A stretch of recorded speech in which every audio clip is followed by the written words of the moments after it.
Hello movie fans and welcome back to the channel. Today we're rediving into one of the most heartwarming and hilarious dynamics in the entire Despicable Me universe. The Minions' absolute adoration for babies.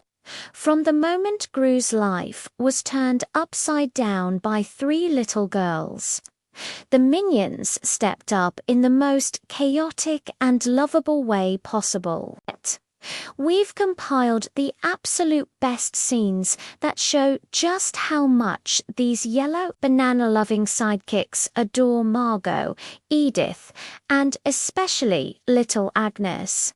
So, get ready for a cuteness overload as we relive all the funniest and sweetest moments in stunning 4K. Let's get started. Our first stop is the iconic scene where the girls first arrive at Gru's delightfully dreadful house. Remember the Minions' reaction? Pure, unadulterated curiosity and excitement. While Gru was still figuring out his new role, the Minions were already fascinated. They were peeking from behind walls, gathering in curious huddles, and you could just see the little gears turning in their one or two eyes. This wasn't just about a new mission, it was the beginning of a whole new family dynamic. And the Minions were instantly on board, ready to explore this new adventure with their new, tiny housemates. And how can we forget the legendary bedtime story scene? Sleepy Kittens. Gru might have been reluctant, but the Minions were all in. A whole crowd of them gathered around, hanging on every word, completely captivated by the story of the three little kittens. Their little gasps and wide-eyed wonder were just priceless. This scene perfectly captures their childlike innocence. They aren't just guards or lab assistants. They're part of the family, sharing in these simple, beautiful moments. It showed us that deep down, the Minions are just big yellow kids at heart, and they connected with the girls on that level instantly. Now, let's talk about Agnes's birthday party. While Gru was busy with his supervillain duties, who stepped up to make the day magical? The Minions. Of course, they turned the backyard into a Minion-style carnival, complete with a bouncy house they inflated themselves well, one of them did. They were painting faces, making balloon animals in their own unique way, and even putting on a full-on theatrical performance. But their dedication to making Agnes happy is just the purest thing. They poured all their chaotic energy into celebrating her, proving that their love isn't just passive, it's active, it's creative, and it's always over the top in the best way possible. One of the most touching moments has to be when Agnes is sad about her unicorn. The Minions can't stand to see her upset. Their immediate reaction is to comfort her, huddling around her and trying everything in their power to cheer her up. They don't always know the right words to say mostly, because their words are a mix of languages, but their actions speak volumes. They offer hugs, pats on the head, and their unwavering presence. It's in these quiet, tender moments that you see the depth of their bond. They are her protectors, her jesters, and her fuzzy yellow support system. Remember the shopping trip for a new toy unicorn? Chaos. Absolute, wonderful chaos. The minions escorting Agnes through the toy store is a masterclass in comedic mayhem. They're trying to be helpful, navigating the aisles with a sense of urgent purpose, but their nature takes over. They end up causing a delightful mess, playing with all the toys and turning a simple shopping trip into an unforgettable adventure.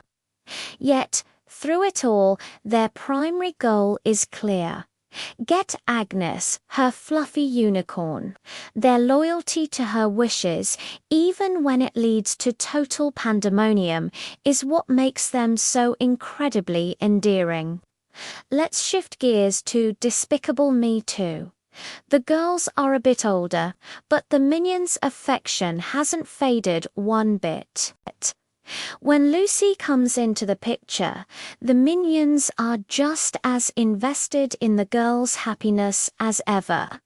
They're like a tiny yellow Greek chorus, reacting to every family development. They celebrated Lucy becoming their new mum with a full-blown Minion-style wedding performance. Their rendition of I Swear and YMCA is legendary. It wasn't just a performance for Gru and Lucy. It was a celebration of their family becoming whole, a family they had helped build from day one with their love and loyalty. And we can't talk about minions and babies without mentioning the pacifier scene. When a tired Agnes can't sleep, a minion offers her his own pacifier. It's a small, simple gesture, but it's filled with so much meaning. It shows their instinct to nurture and care for her. They see her as one of their own, a tiny member of their tribe that they must protect and soothe. They share what little they have, whether it's a banana or a pacifier, all in the name of making one of their favorite little humans happy. It's moments like these that truly define their relationship, even when they're off on their own adventures, like in their standalone movie. You can see their inherent love for family and finding a tribe. It's what drives them. So, when they finally found Groob, they didn't just find a boss. They found a leader who would eventually give them what they craved most, a family. The girls completed that picture. Margot, Edith, and Agnes didn't just change Gru's life. They changed the lives of hundreds of minions, giving them a purpose beyond just serving a villain. They gave them a family to love. Throughout the entire franchise, the minions have been the unsung heroes of domestic life in the Gru household. They've been babysitters, playmates, entertainers, and guardians. They've tucked the girls into bed, fought off scary-looking dogs, and built them the wildest toys imaginable. Their love is a constant, a buzzing, humming, chattering background noise of pure affection that makes the Gru residence a home. They prove that family isn't just about who you're related to. It's about the little, yellow creatures who would build you a rocket just to get you a star if you asked. And that brings us to the end of our compilation. From their first curious peek at the girls to becoming their biggest fans and protectors. The minions have shown us time and time again that their capacity for love is as big as their appetite for bananas. These scenes are a testament to the fact that sometimes the silliest sidekicks have the biggest hearts. What's your favorite minion and baby moment? Let us know in the comments below. We love hearing from you. Thanks so much for watching with us today. If you enjoyed this trip down memory lane, don't forget to hit that like button and subscribe for more amazing content. We'll see you in the next video.